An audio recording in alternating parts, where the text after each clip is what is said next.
Eu sou a Carol Triguis. Eu sou a Pri Carvalho. E esse é o Tal do Ator.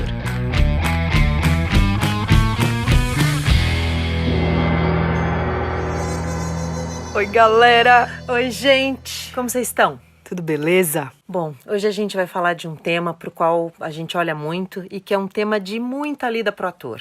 E que muitas vezes é uma lida muito solitária, quase que escondida, quase vergonhosa, né? A pessoa sente vergonha desse assunto e que não precisa ser assim, já que todo mundo se depara com isso em algum momento.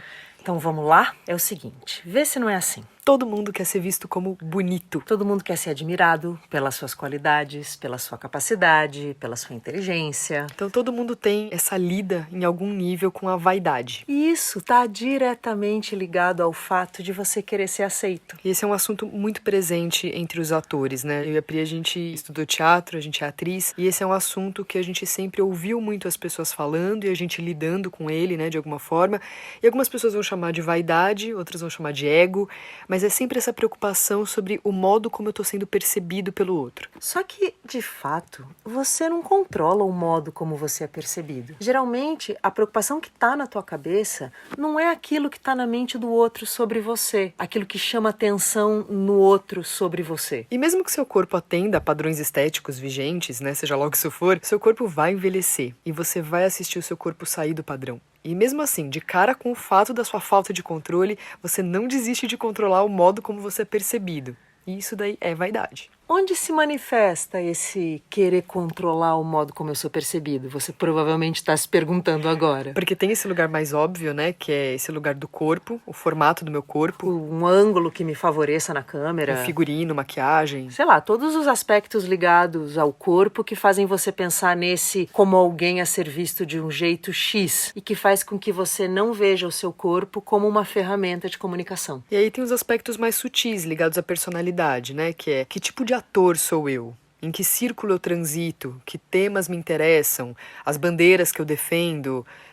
Se o foco tá em si e não na comunicação, isso é vaidade. Coisas que você faz publicamente, coisas que você não faz publicamente, coisas que você fala, coisas que você esconde. Todo o controle que você tem sobre o seu comportamento, né? No final das contas, é você controlando o modo como você quer ser percebido. E se a sua segurança está nas formas do corpo, né, e as formas do seu corpo mudarem, você se desestabiliza. E elas mudam, porque coisas acontecem, o tempo passa, a pele muda, você machuca uma parte do seu corpo, ou o cabeleireiro corta o seu cabelo de um jeito que você não tinha pensado. O seu corpo envelhece, o cenário sociopolítico, cultural muda.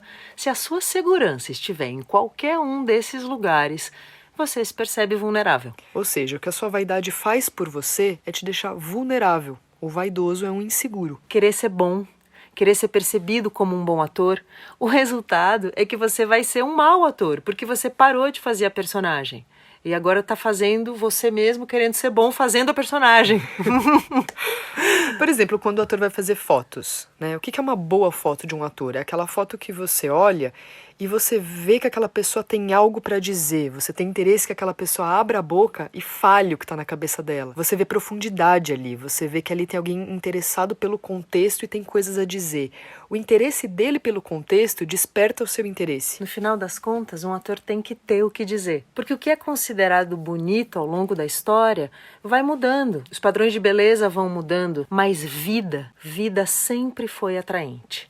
Vida chama vida. O que te deixa encantado quando você vê um bebê, por exemplo, na sua frente, é ele estar interessado pelo mundo, né? O bebê fica olhando para o mundo de um jeito muito curioso, muito aprendiz, né? E isso chama o seu interesse, né? O interesse dele pelo mundo chama o seu interesse por ele. A gente vai ler agora um trechinho da preparação do ator do Stanislavski, onde ele ilustra maravilhosamente isso. É uma situação de aula no livro, e a atriz, a aluna, acabou de fazer uma cena da Caterine, personagem do texto A Megera Domada do Shakespeare. Ele vai descrever, né, essa sensação da vaidade como um princípio consciente que não é nada fácil de modificar ou de arrancar do artista pela raiz. E aí um aluno pergunta, e o que é esse princípio, né? E ele fala, a exploração da arte.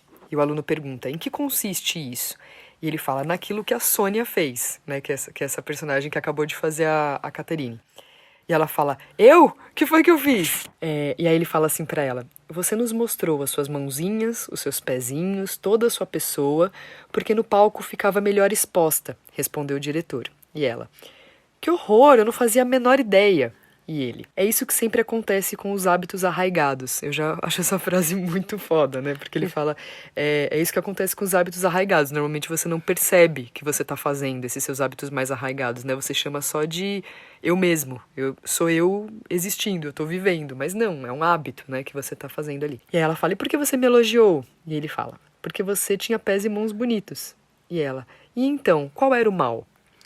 E aí ele fala: a parte má foi que você namorou a plateia e não interpretou Catherine. Sabe, Shakespeare não escreveu A Megera Domada para proporcionar a uma estudante chamada Sônia a oportunidade de mostrar lá no palco o seu pezinho à plateia ou de flertar com seus admiradores. Shakespeare tinha em vista outro fim a qual você se manteve alheia e ao qual, por isso, nos permaneceu desconhecido. Infelizmente, a nossa arte é muitas vezes explorada com finalidades pessoais.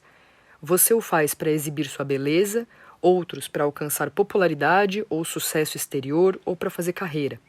São fenômenos comuns em nossa profissão e apresso-me em refreá-los em relação a eles. Aí ele fala mais um pouco sobre isso, né, e fecha esse texto dizendo: para Sônia, você tem que decidir de uma vez por todas. Veio aqui para servir a arte e fazer sacrifícios por ela ou para explorar os seus próprios fins pessoais? Ele é absurdamente direto, né? É uma dádiva a gente ter acesso a essa reflexão, porque parte de um artista muito devoto e porque nos oferece um caminho. E a função do ator é entregar uma mentalidade, dialogar com o contexto, apontando para soluções. Ele vai lá, ele vai pesquisar o contexto, olhar para mentalidades e ele vai olhar para o mundo, em que situação que o mundo está vivendo e por que falar disso agora para o mundo é útil. E eu vou me dispor a ser esse alguém útil que vai apontar para soluções, gerar soluções para as pessoas. A função do ator é foco no contexto, tanto para espelhar esse contexto, para que as pessoas possam assistir como elas têm vivido e aí então começarem a se questionar e pedir por soluções, quanto para oferecer já as soluções se ele, ator, tiver dado esse passo. Mas definitivamente a função do ator não é se preocupar com o seu nariz. E isso é libertador, é muito mais confortável, né? É um lugar merecido, do qual a gente pode e deve tomar posse o quanto antes. A gente se gosta muito mais nesse lugar. A gente gosta mais do próprio trabalho e a gente se sente mais kit focando só na entrega para as pessoas e pelas pessoas. Tá bom, meus amores, a gente ficou muito feliz de abrir esse assunto porque a gente sabe que essa é uma lida na cabeça dos atores e é muito legal a gente poder se abrir, falar disso sem medo, sem vergonha e entender o que é a correção desse pensamento, limpar esse pensamento da nossa cabeça, já que esse pensamento só deixa a gente inseguro e é um atrapalhômetro do nosso trabalho, que é essa entrega para as pessoas e pelas pessoas. Beleza? Vambora?